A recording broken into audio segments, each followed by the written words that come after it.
Thanks to our friends at The Motley Fool for sponsoring this video. Visit fool.com/ASYM for the top 10 stocks to buy right now. There's been a lot of discussion this week about Apple's new Vision Pro headset, how it compares to Meta's Quest headset, even the Quest 3 that was recently pre-announced by Meta and likely coming sometime this fall. But what's not getting a lot of attention is, I think, the thing that's actually the most important differentiation that Apple has over competitors like Meta, and that's distribution.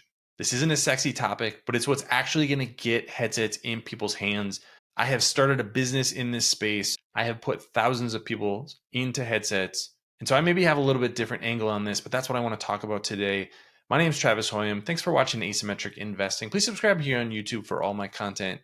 And what I want to discuss is the way that people experience VR headsets. And this Vision Pro headset is a virtual reality headset. How do they experience that device for the first time? How do you decide that you want to spend $3,500 on this device or $400 or $500 on a Meta Quest device? Well, in Apple's case, you're going to go to an Apple store. Everything that we have heard so far is that you're going to have an appointment. You're going to be able to try out the headset.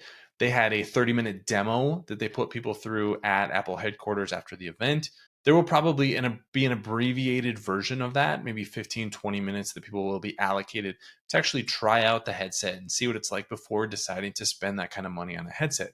Now, think about that distribution and the number of touch points that Apple has with customers compared to Meta's head. If you want to go try a Quest headset, it is possible that there might be a short amount of time at a retailer like Best Buy where you can test out one of these headsets. But more likely than not, you're going to have to buy one online and get it delivered to you and then try it for the first time. That's the way that they're selling hundreds of thousands of these headsets, is basically people buying it blind. This is naturally one of those distribution advantages that Apple has over a company like Meta.